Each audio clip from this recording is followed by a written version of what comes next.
Hey everybody, this is Russ from Retro Game Core.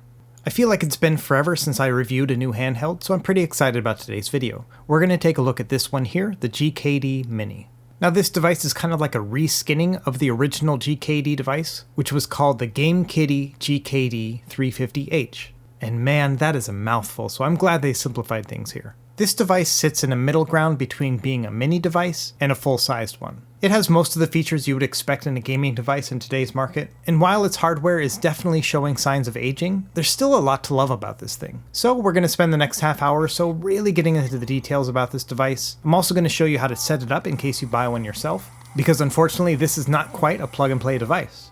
But if you want to put the work in, it might be worth it for you. So let's get started. Well, first and foremost, let's talk about what this device has internally. This device has a MIPS 32 chipset with a clock speed of up to 1.5 GHz. It only has 128 MB of RAM. When it comes to performance, this can basically play all the way up to PS1 with very little issues. It has a 2500 mAh battery, gives you about 6 hours of battery life altogether. It has a 3.5-inch OCA laminated display with a 4:3 aspect ratio, but only a 320x240 resolution. And you know that resolution looks just fine with retro games, but this is definitely not a high-res display. The device has all the features that I would expect in a handheld device nowadays: USB-C charging, stereo speakers, as well as a headphone jack. Now what makes this one different than the original is that it has L2 and R2 buttons built in, and it has a dedicated brightness button as well as a volume rocker. And uniquely, this device is made with vertical games in mind. I'll show you that later in this video. So let's do a quick unboxing. Now this device has been out for a couple months now, but it doesn't have an English version of the firmware. And so because of that, I didn't buy one for a while, hoping that we would have new translated firmware soon. But after a while, I just kind of gave up and said, you know what, I'm just going to order the Chinese one and see what I get out of it. Luckily, in the time that it shipped to me, there are some translations of English for this firmware. We'll get into that later. Unfortunately, my box arrived damaged, but luckily the device itself is just fine. In addition to the console, you're going to find a USB-C charging cable, which is actually very high quality. There's also a quick start manual here with English instructions. So first thoughts with this device, man, this thing is like mostly screen. I really like how big the screen is compared to everything else. I also think the shoulder and trigger buttons are well placed. Let's see how the buttons actually feel. So this is a nice D-pad. It actually feels really good. It's about the same size as your typical handhelds, what you'd find on like an Anbernic device. It has a good amount of travel and it pivots pretty nicely. Now the start and select and function buttons, they're pretty clicky, but I like that they're not sticking out too far from the device. Same thing with these face buttons here, they're about the exact same size as any Anbernic device. They have a pretty good amount of travel as well, but it seems like a little bit less than what I would find in an Anbernic device. Here's the RG280V, and you can see here with the face button and the D-pad, they're both sticking out a little bit more from the device itself than with the GKD Mini. Honestly, I don't think that's really a bad thing. To me, this seems like a pretty good distance when you're pushing down on the D-pad or the buttons. I don't think you're missing out on anything. As you can see here, the face buttons are just about the exact same size as an Anbernic device. So let's check out the rest of the device. So here's the volume rocker. It works as expected, volume up and volume down. Now on the left here, these are two additional buttons that are used when you're playing the games vertically, so you can actually rotate the device on its side. It has slots for two SD cards. One is for the system itself, the other for games, and then up above you have the power button as well. On the back you have your L1, L2, R1, and R2 buttons, and they're mostly clicky with a little bit of travel to them. And these buttons are all flush along one single plane, unlike what you would find on something like the RG351V. Now on the bottom you have stereo speakers, USB-C charging port, and a headphone jack. And on the left here you can see it has the ability to add like a little trinket to it, much like you would find in cell phones in Asia. Okay, let's talk about the actual feel of the device as you're playing it. So initially my first thoughts are that this is a little bit lopsided feeling, and because it's relatively short, there's not a lot of space to put my fingers down below. So I can fit my index fingers on the shoulder buttons, and then my middle fingers across the middle of the device, and then my ring fingers are just kind of in no man's land here. And the pinkies, of course, are just dangling below. So it's a bit of an awkward feel, honestly, when I'm holding it in my hands. Even something like the RG351V, which is a device I don't personally find to be very ergonomic either, at least has more space for my fingers on the back of it. And so by comparison, I would say the GKD Mini is actually less ergonomic and less comfortable than the RG351V. It might be something you could get used to over time, but I've been using this device for about a week and a half now, and it's still really uncomfortable to play for more than say 20 minutes at a time. But that being said, I do think that the face buttons and the D-pad and whatnot are well placed and they are very nice to use.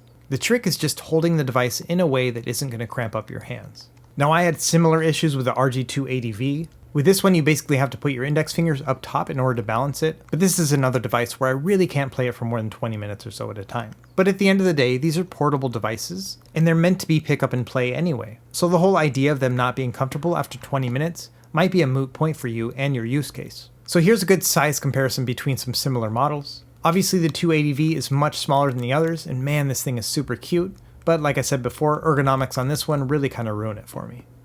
Next up we have the RG300, one of the earlier Anbernic devices.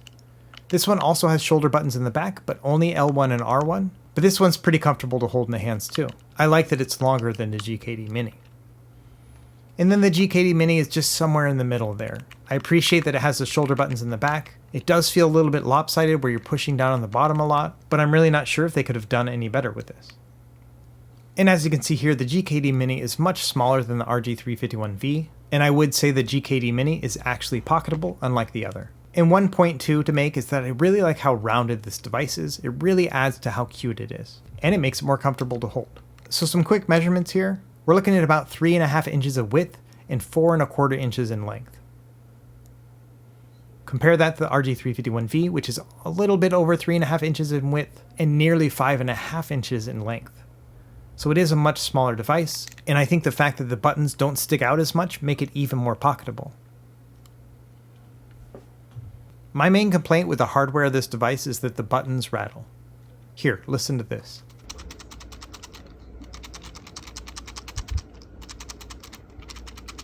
And unfortunately, the rattle is actually coming from the front of the device. Now compare that to the 280V. Yeah, so yeah, not a huge deal, but I really don't like it when devices rattle. It just makes them feel really cheap to me. So let's boot it up and see what it's like. And as I warned you earlier, this device ships with Chinese firmware. And it may not be a big deal to you if you can read Chinese characters, but personally I cannot, and it really makes this device difficult to navigate. Obviously you can figure out which one's the NES, and then you can kind of drill down in the folders and maybe pick out a game or two. But in general, I would say if you're planning on buying this device, just be prepared for the fact that you're probably going to have to burn your own firmware. One interesting note about the NES emulator, it actually rumbles. And I'm not sure if that's because they're using a hacked ROM or something like that, but I thought that was pretty interesting. Either way, let's spend a few minutes updating the firmware so that we have English language options. First thing you're going to need is a 16GB SD card for your firmware. And then optionally, you're going to want to have another SD card that you're going to put all your games on. This is going to go on that second slot here. So let's focus on that first SD card first, the 16GB one, and we'll flash new firmware. To get the firmware, I recommend you go to the rghandhelds.com website, and all you have to do here is go down to supported devices, find the GKD Mini, and then click on the download button. Here, you're going to see several different firmware options. If you want to have just the original firmware in English, grab the 3.1 English version. Personally, I'm going to try out this new one here called IUX operating system, which is a custom firmware made for this device. Either way, pick whatever image you want to download and then download it. Once you have the file downloaded, go ahead and extract that file using something like WinRAR or 7-zip. After that, you can delete the zip file and you're left with a single image file which we're going to flash onto the SD card. To do that, we're going to use software called Win32 Disk Imager, but you can use other ones such as Balena Etcher. At that point, just navigate to where the image is, make sure you put in your blank SD card, and then select Write. At that point, it'll write this firmware onto the SD card. And that's all you actually have to do. If you're on Windows, as soon as it's done flashing, you're going to get a bunch of errors and stuff. Let me show you how to fix all this. First of all, just cancel all these things that come up and exit out of all these extra windows. As you can see here, there are a bunch of different drive partitions. We don't need to see any of these. So what we want to do is use an app called Disk Genius, which is free to download. And I'll have links to all this software in my written guide, which is in my video description. first thing we want to do is expand the ROMs partition to take up the rest of the space on the SD card. So just right click on this, select Resize Partition, and then drag the ROMs partition all the way across.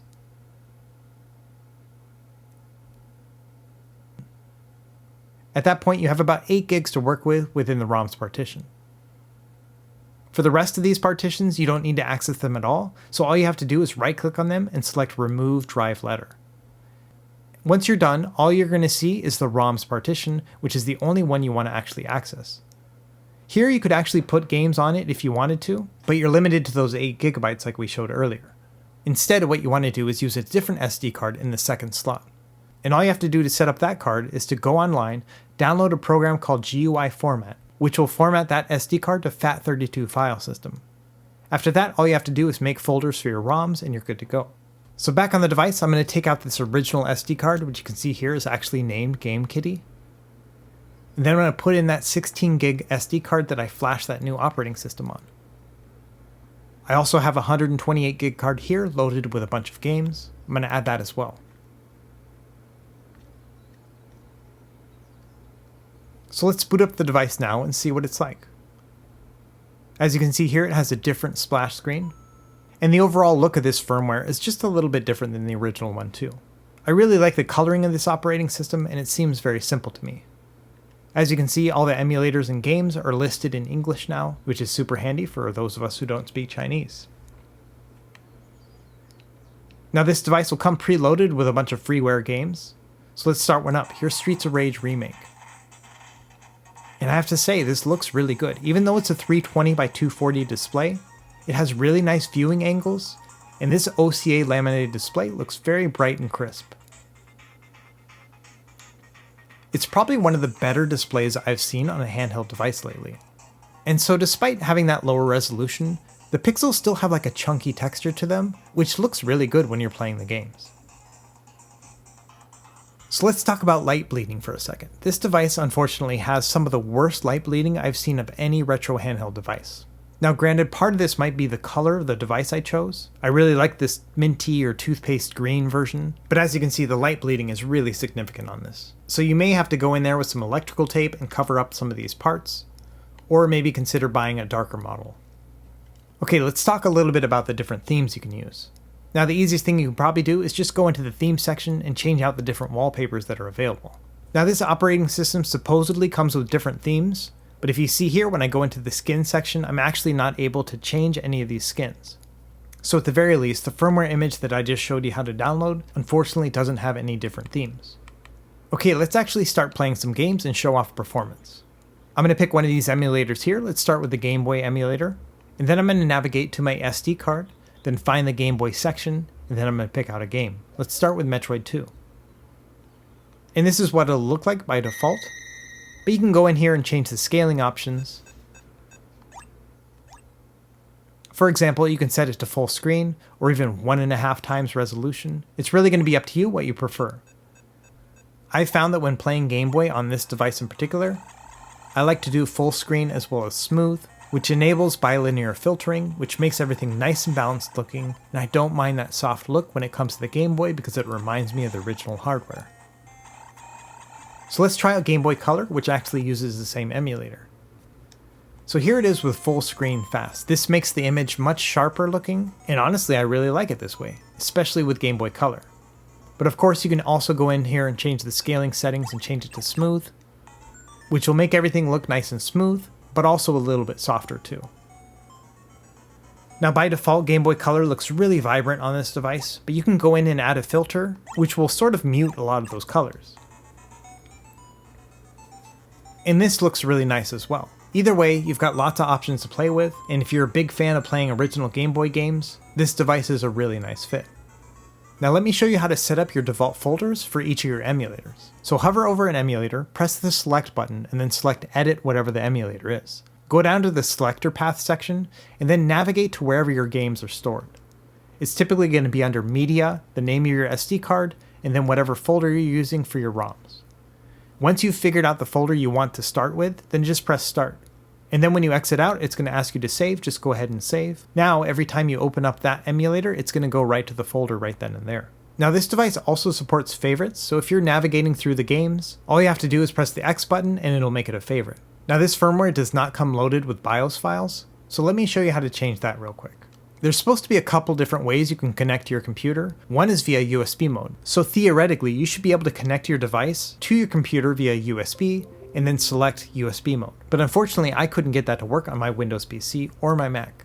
There's also a Wi-Fi option on this device, but there's no Wi-Fi chip in the device itself. You're going to have to use a USB dongle. But there's an easier way to actually get your BIOS files onto the device, and it's relatively simple. All we have to do is pop them onto our SD card. So I'm taking my 16GB SD card, plugging it back into my computer, and then I'm going to grab all my BIOS files, and I'm going to move them onto that SD card. And I'm going to go through this pretty quickly because I have it all explained in my written guide. But basically, once you move the BIOS files over, go ahead and eject them, put the card back into your device, turn it on, and then start up this Commander app. On the left side here, you're going to navigate to where you save those BIOS files on your SD card. And on the right side, we're going to go to the home folder, and within here, you're going to find all the different data folders for your emulators. And then you're going to find the appropriate emulator, and then put the BIOS files in there. So for example, with PS1, we're going to go to the PCSX for all folder. And this one has a BIOS subfolder. So you just grab your PlayStation BIOS, you hit the X button to bring up the menu, and then select Move. And that's it. Just go ahead and do that over and over again for the different BIOS files. And like I mentioned before, this is all in the written guide, and it'll walk you through the exact file you need, as well as the exact location to place them. So now that we've added all the BIOS files, let's start up a Game Boy Advance game. And just like that, you see the original Game Boy Advance boot logo, which means you have the BIOS loaded. Now when playing through the Game Boy Advance emulator, let's talk about some of the language issues that are still here on this device. Unfortunately, even though the firmware is in English, the emulators themselves are still in Chinese. So when you actually go into the menu, you're going to have to feel your way around to actually find the options you need. For example, if I want to change the scaling on this game, I have to go down to this third section here, and then I have to try out one of these options, then exit out, start up the game again, and then rinse and repeat until I find my preferred scaling. Now luckily, the one I prefer is actually called Scale 2X, and it shows up in English, so it's actually pretty easy on the Game Boy Advance one to change the scaling options. But that being said, it is a little bit of a pain. You have to be comfortable in kind of working around these menus, even if you can't read it. But once you have it set up, games run really well on Game Boy Advance. And personally, like I mentioned, I like the Scale 2X filter. Now this is going to happen across most of your emulators as you're starting them up. So for example, let's start up an obscure Nintendo game. Let's try this one here. It's called Super Mario Bros. 3. And this one obviously needs some scaling work. You can see how weird the text looks here. Now when you get into the menu, you just kind of have to feel your way through. So for example, I can see here the first couple of options have to do with loading and saving a save state. In the fourth option, I have no idea what it does. But if you go into the fifth option, it goes into your settings, and then here you can find the different scaling options. And luckily these are at least written in English. So you can see there's an original scaling option, which is going to show the original aspect ratio and screen resolution. And that one looks really good, but the screen's a little bit small. So let's see what else we can work with. If we try the aspect one, it's going to actually blow it up to full screen, but using the 4:3 aspect ratio. And then you have your full screen fast and full screen smooth. Personally, I like the full screen smooth option. It is a little bit soft, but it does look pretty balanced. So that's what I'm using with my NES emulator. And unfortunately, some of these emulators don't actually save your preferences, so you're going to have to go in with every new game and change those preferences, and it just might take a while for you to orient yourself with the Chinese menus. Some emulators, like the Genesis SX one, actually work perfectly right out of the gate, so you don't really need to do any fiddling with the options themselves. So Genesis in particular just runs right out of the box. And once you've added the Sega CD BIOS, that same emulator is going to run Sega CD games, and they run really well too. And I don't have it here on camera, but the Pico Drive emulator does run 32X at full speed. You have two different options when it comes to Super Nintendo. The first one is called SNES EMU. To access the menu on this one, you have to hit start and select at the same time, and you have some very limited options when it comes to scaling. Personally, I like the bilinear one. Now if we set it to native, it's going to give you a much sharper display, but as you can see here, it's going to have bezels around the sides of it. So if you don't mind having a smaller display, that one is going to work just fine. Unfortunately, the stretch one doesn't look very good because there's a lot of pixel distortion with that one. But overall, I think that Super Nintendo runs really well with this SNES emulator. Let's try the other Super Nintendo emulator. This one's called SNES 9X. Now unfortunately all of these menus are in Chinese, and they are a little bit difficult to work through, but this does have some options that you can't find on the other one. For example, you can see the frames per second on the bottom right, which is not available in the other one. And this one also has a bilinear filtering scaler option, which is my preferred visual look on this one too. Now when it comes to performance, the SNES 9X is actually significantly worse than the other one. You can see here running a harder game to play like Yoshi's Island, it's running at about 45 frames per second. So you're looking at about 75% full speed. Whereas if I use the SNES emulator one, it seems to be running at full speed. Unfortunately, I can't see the frames per second on this one because it doesn't have that as an option, but either way, it's night and day difference between the performance. So overall, I would recommend the SNES EMU emulator between the two. Okay, let's talk about PlayStation 1 performance. Some of the harder games are definitely going to dip below 60 frames per second. For example, you can see Tekken 3 is going to go down to about 58 frames per second, although it still plays pretty smooth. Same thing with Bloody Roar 2. This one dips down significantly, something like 45 frames per second sometimes. But there must be some sort of auto frame skip on here because the gameplay is still relatively smooth. And by far the best looking games on this device are PS1 games. You can see here Final Fantasy IX just looks beautiful. And luckily it also runs at full speed. Overall, every PlayStation 1 game that I tried ran smoothly. Even if the frames per second seemed to dip when I had them displayed, it didn't really matter because it still felt very smooth. So I do think there is some auto frame skip happening here, and if you're a purist, then maybe that's going to bother you. But for me, every PlayStation 1 game I played well. Let's talk about arcade games for a bit. I spent most of my time testing Final Burn Alpha, and to set it up, you're going to want to press Start, and then go down to ROMs path, and then use one of these ROM path options to navigate to wherever your games are stored. So I'm going to go to the media folder, then my SD card, my ROMs folder within it, and then my Final Burn Alpha folder. And within there I have a subfolder named ROMs. I know we're really getting to the matrix here. And then select that and press Start. Now unfortunately when you navigate through the games, the menu itself is still going to show the Chinese name of the game, even if they're not the Chinese version of these games. But once you've navigated through everything, you can create your own favorites and things like that. And honestly, arcade gameplay performance on this is really good. X-Men vs. Street Fighter plays perfectly. Same thing with other CPS2 games like Vampire Savior 2.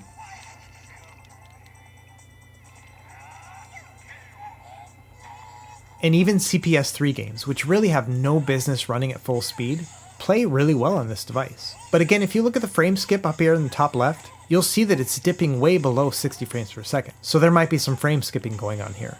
And I get it, a lot of people don't want to play with frame skip on, but it's kind of cool to be able to play a game that I really didn't think was going to play at all on this device. Sticking with the arcade conversation here, Neo Geo games play perfectly on this device. The Last Blade is one of my favorite Neo Geo games, and as you can see here, it's running at 60 frames per second. Now when you start up a game in Final Burn Alpha that runs at a vertical orientation, you can see here that it has the rotate vertical option. If you set that to -180, what's going to happen then is it's going to flip the game on its side. And this is where you get to use those two side buttons on the left, because those are going to function on most of your arcade shooters. And sure, you could actually use the face buttons if you wanted, but I really do appreciate that they added this extra functionality here by using these top buttons. Okay, let's talk about another system that surprised me as well. This device does a really good job with playing old DOS games. So all you have to do is grab that original DOS folder, throw it onto your SD card, and then use the DOS emulator to navigate to that exe file. From there, it just boots the game right up. And this process works with any number of old school DOS games. So you can play all the Commander Keen games, or maybe even Jill of the Jungle, and even things like Duke Nukem. Now bear in mind with some other games, for example Jazz Jackrabbit, it has really bad screen tearing. But overall, most of these DOS games play really well. So if you're a big fan of these old school games, this might be a fun option. Okay, one last trick here. If you go into the settings and you select Restart Last Game, whenever you power off the device or reboot the device, when you start the device up again, it's actually going to go directly into the game that you were playing last. So this is a really handy option. For example, if you have a kid and they only want to play one Pokemon game, you can set it up so that when they first start up the device, it goes directly into that game. That's pretty cool from like a parenting perspective. Alright, we've been at this for a while, let's start wrapping up. Let's start with what I like. Number one, I think this device is very appealing to the eye. I like the rounded corners on it, and I appreciate how big this screen is in relation to the device. It also has very subtle branding, which I appreciate. Compared to other devices, I find this one to be very pocketable. It's a little bit big for a mini system, but it's still a nice size. I like the feel of the D-pad and buttons. They have just the right amount of travel to them. As I just showed you, performance on this is actually pretty good. This device is definitely not capable of something like Nintendo 64, but PS1 and below work really well. And finally, I like the variety of firmware options. You can use the original firmware and they have an English translation now available, but I also like this custom firmware of IUX. Okay, so that's a quick recap of the things I like about this device. Let's talk about some of the things that bother me. So probably the most significant of these is the fact that it's not a very comfortable system. You can definitely play it for 20 minutes with no complaints, but anything after that becomes quite a pain. The light bleeding on this device is very significant. I would not expect to be able to play this in the dark.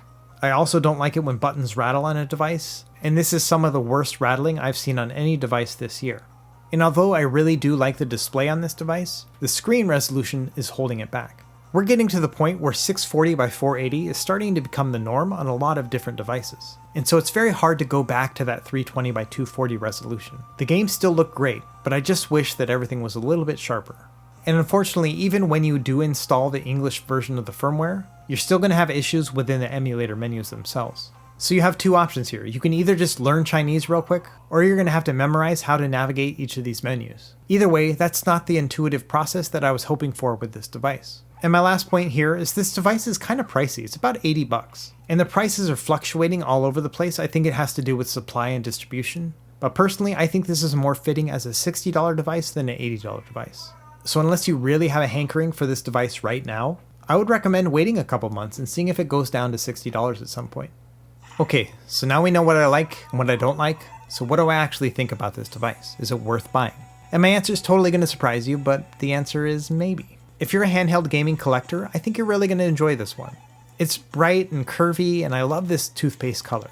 And it's a really neat looking device to have on your shelf or in a display. And I love how it has this big massive screen. It just looks really impressive. And if you're comfortable with things like flashing new firmware or trying to navigate a menu in Chinese, then this is going to be a lot of fun. But if you're an average user, somebody who just likes to buy devices that have the games preloaded on them, or you just want a really simple interface to be able to just start up your games and then go from there, well, unfortunately, I don't think this is the device for you. As nice as it looks, this requires a fair amount of work, so don't expect to just unbox it and start playing games right then and there. It's going to take you about a day to get everything set up, but after that, it's relatively smooth.